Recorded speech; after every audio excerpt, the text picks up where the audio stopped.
Bismillahirrahmanirrahim. Assalamualaikum warahmatullahi wabarakatuh. Waalaikumsalam warahmatullahi wabarakatuh. Kenapa orang beriman? Mana buktinya? Kan ada hadis mengatakan siapa orang yang mendatangi tausiah, mendengarkan ceramah agama 1 jam, pahalanya seperti orang yang melaksanakan sholat sunnah 1000 rakaat.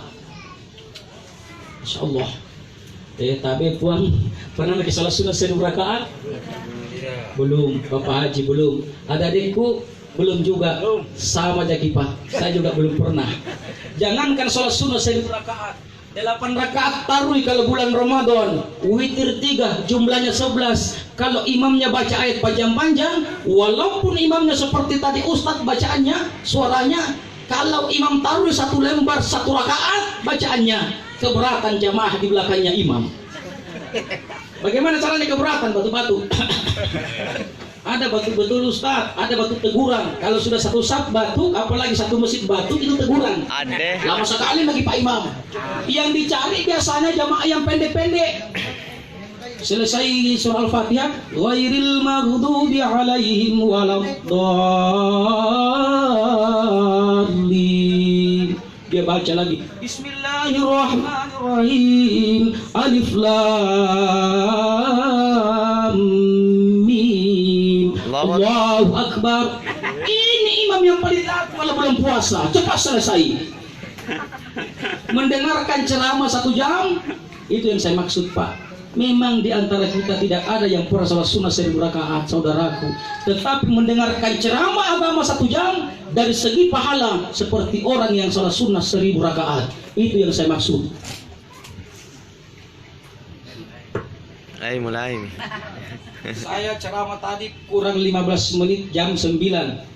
Sekarang tinggal 7 menit setengah 15 jam 10. Kalau pas itu berarti 1 jam. Berarti masih ada 7 menit ceramah saya. Kasih cukup 1 jam dulu. Ya toh Pak? Supaya dapat 1000 rakaat. Ini saya singkat. Pertama, apa yang bisa kita petik di sini, apa yang kita dapatkan atau almarhum atau almarhumah? Pertama, istighfarkan, mohon ampunkan kepada Allah, minta maafkan kepada sesama manusia. Kedua, kalau ada utang piutang, jangan juga diabaikan utang piutang ini. Tidak main-main Pak. Keras hadisnya. Nafsul mukmin mu'allaqatum bidainihi yuqada anhu. Jiwanya orang mukmin tergantung antara utangnya. Maksudnya tertunda masuk surga pada hari kemudian disebabkan ada utang piutang yang belum diselesaikan. Makanya di zaman Nabi itu Pak, tambah lama ini Pak kalau minum kopi, dia lagi mengantuknya. Kasih juga Bapak di sini biar hilang juga ngantuknya. Tambah lama bagi. Sebentar bagianku saya. Karena saya mau ceramah, saya mau minum kopi. Tapi kalau tidak nak kasih kan itu malu-malu. Ibu Bapak yang dirahmati Allah Subhanahu Wa Taala. Ini pertama. Masalah utang-utang tidak main-main Pak. Tertunda orang mukmin masuk surga disebabkan ada utangnya. Jangankan 100.000, sekecil-kecilnya ibu pernah minjam sama tetangga jarum jahit. Angin mirip tetangga kepala ibu, angin rasakan jarum tak. Kakar ikut salawat nak kemana kanta. Bilang pas sekolah robek celananya kemana kanta. Selesai dia pakai, dia lupa kembalikan. Tinggal di rumah berkarat itu jarum tidak dikembalikan, maka itu akan dimintai pertanggungjawaban di hadapan Allah. Jadi kalau cuma jarum jibuk, jangan lagi pinjam sama tetangga karena jangan sampai lupa dikembalikan Pak. Coba bayangkan, jarum saja akan diminta pertanggungjawaban, kan tadinya minjam. Kalau pinjam berarti utang, kan begitu ya. Kalau utangnya harus dibayar. Kalau sekecil-kecilnya jarum 1 batang diminta pertanggungjawaban, bagaimana bapak-bapak yang sudah 20 bungkus rokok surah, rokok jarum di warung belum dibayar-bayar?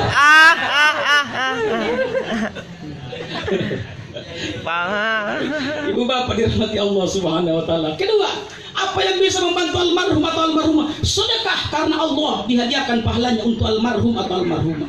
Kalau ada orang mengatakan tidak sampai sedekah untuk orang mati, mudah jawabannya Bapak. Kasih tahu. Mati mak. Kalau Bapak tidak percaya, nanti ketika Bapak meninggal, saya sedekahkan, kuniatkan karena Allah. Kalau tidak sampai pahala sedekahku, pulang ke cepat, kasih tahu Kak, bilang tidak sampai. Bilang bagaimana mau pulang, usah sudah meninggal orang. Makanya jangan pakai akal, tapi harus pakai keyakinan bahwa sedekah itu bisa membantu orang meninggal. Mana dalilnya? Ketika ada seseorang Seorang ibu meninggal, ibunya Sa'ad bin Ubadah radhiyallahu anhu meninggal. Sudah dikuburkan ibunya Sa'ad bin Ubadah, baru hadir. Artinya Sa'ad bin Ubadah tidak melihat ibunya meninggal sampai dikuburkan. Lalu Sa'ad bin Ubadah langsung pergi menemui Rasulullah dan bertanya, "Ya Rasulullah, ibuku meninggal dunia, tetapi pada saat ibuku meninggal, saya tidak lihat.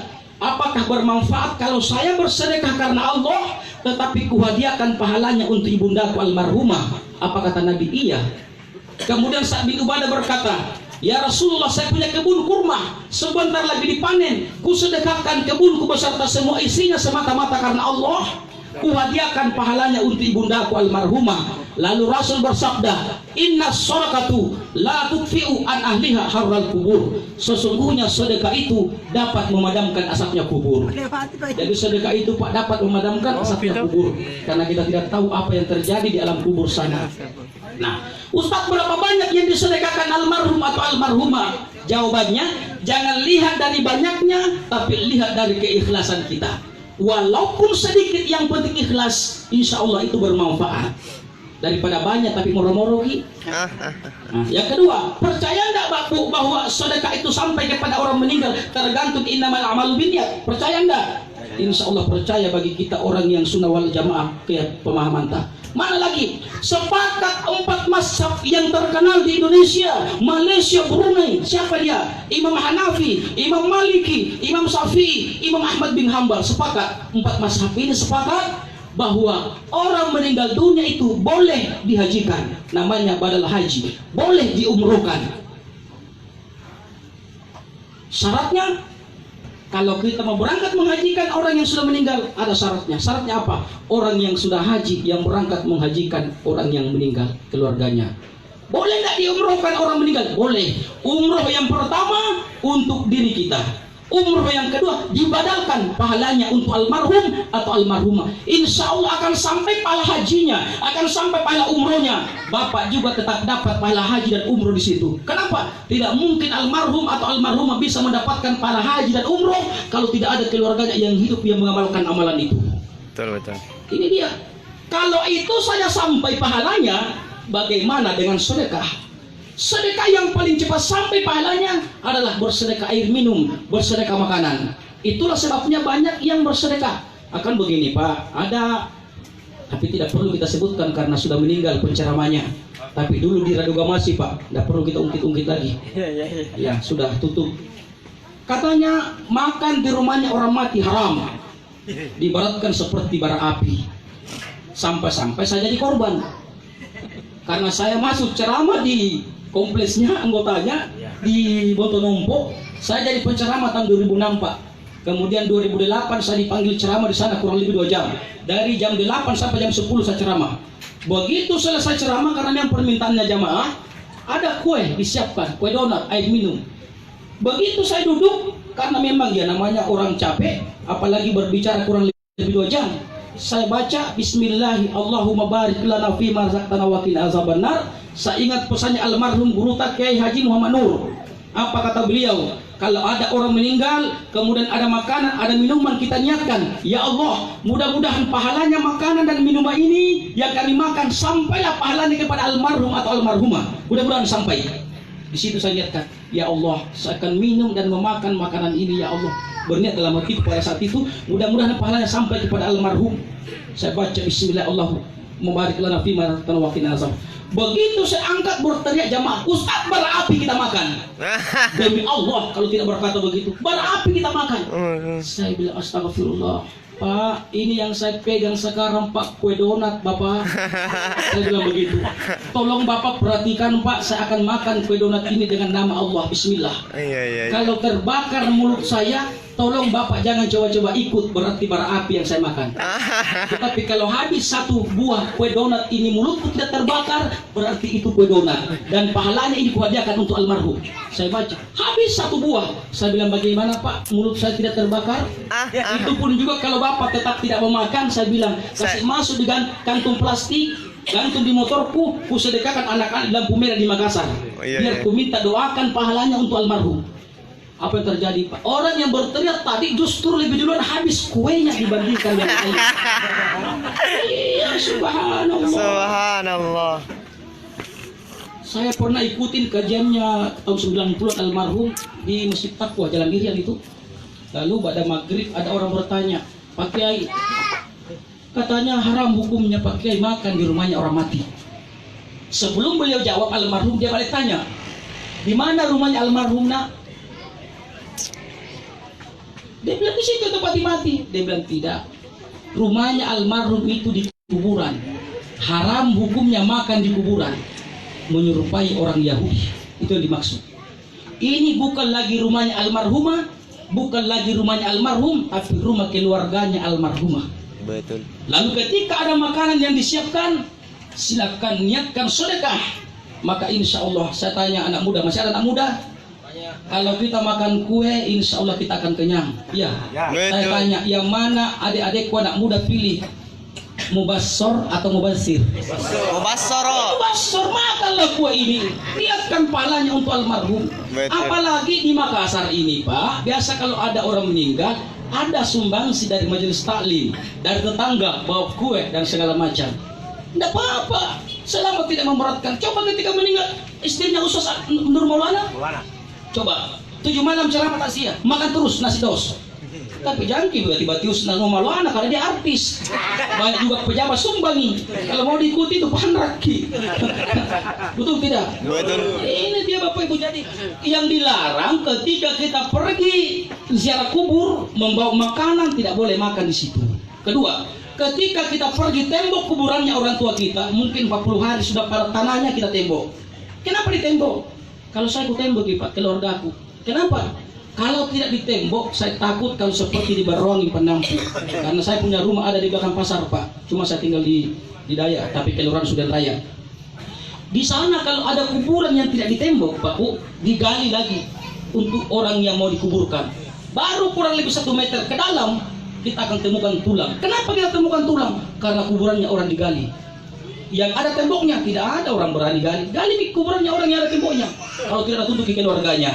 Jadi temboklah keluarga tetapi tidak boleh menyerupai orang-orang Yahudi. Maksudnya jangan mengikuti seperti di Antang sana. Nggak boleh di Panarah. Biasa-biasa mau kita. Sederhana mau. Karena Islam mengajarkan cara kesederhanaan. Ibu bapak yang dirahmati Allah Subhanahu wa ta'ala. Jadi bisa disedekahkan. Niatnya karena Allah, dihadiahkan untuk almarhum atau almarhumah, insya Allah itu sampai. Sudah 2 Pak ya.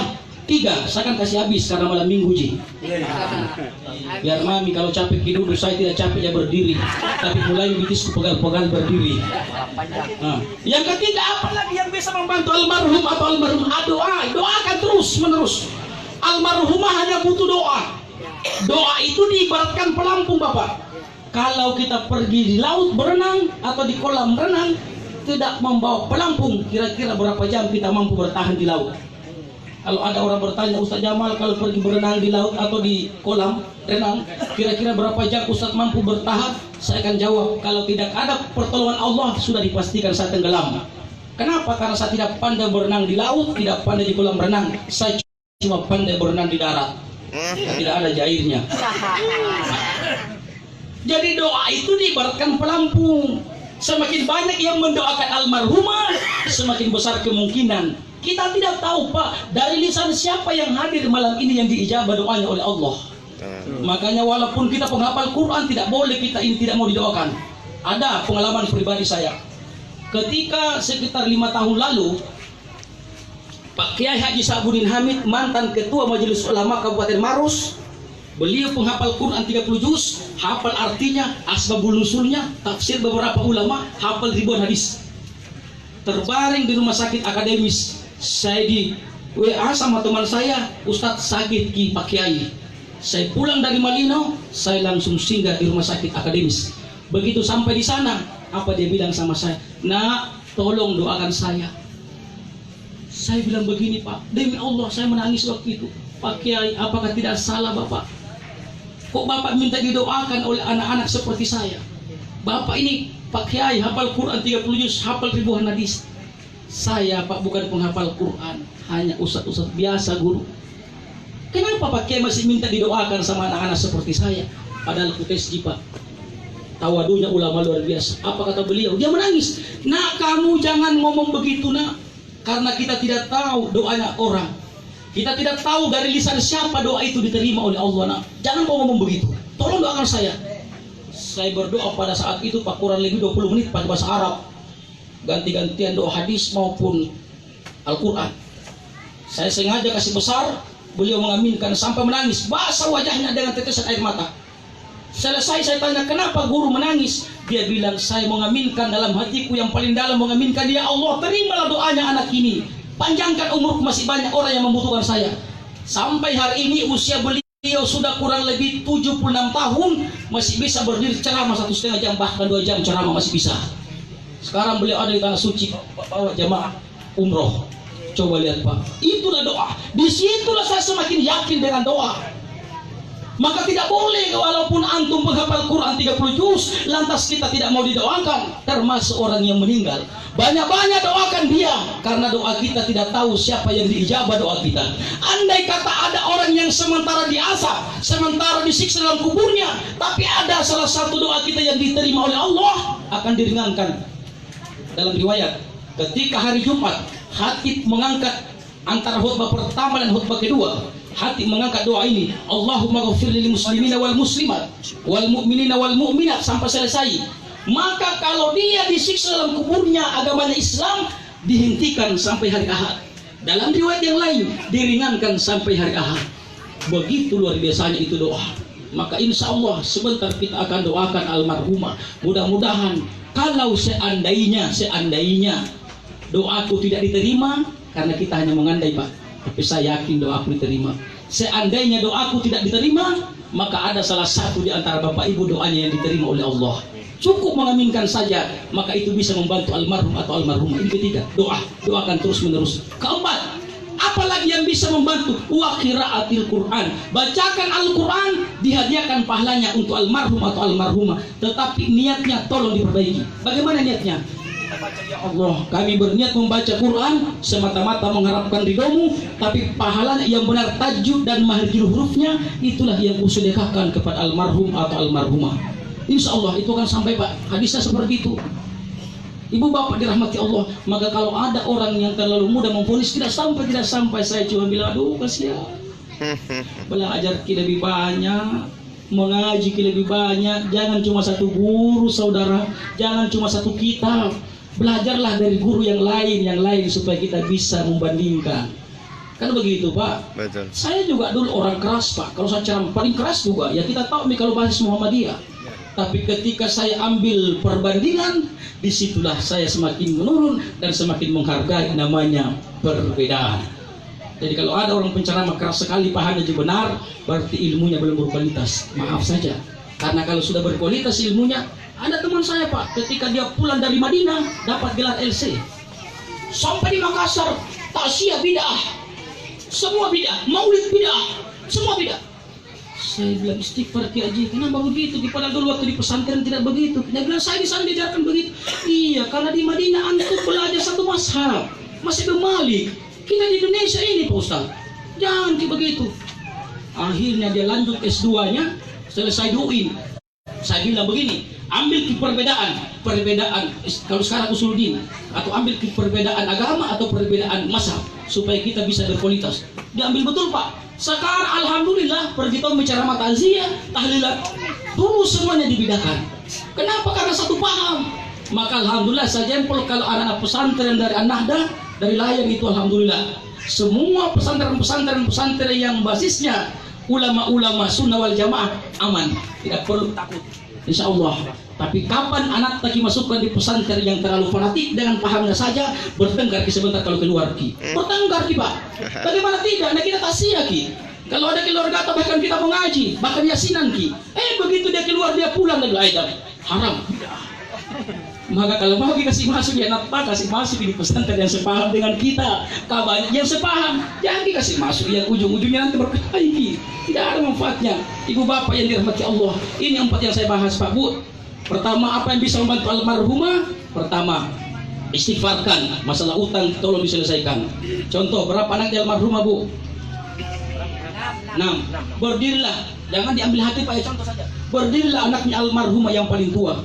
Dia bilang begini, Terima kasih Bapak Ibu atas kehadiran. Tak mulai pada saat almarhumah dimandikan, dikafani, sholat, dikuburkan. Tasya pertama, kedua, ketiga sampai ketujuh ini.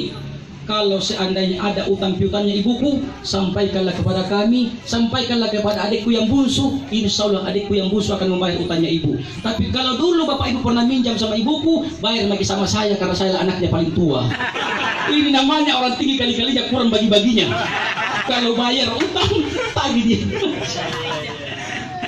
Ibu bapak dirahmati Allah, 4 pembahasan saya malam ini mudah-mudahan ada manfaatnya bagi kita semua, terutama pada diri saya. Ibu, mohon maaf atas segala kekurangan karena saya hanya manusia biasa Pak, ya serba banyak kekurangan.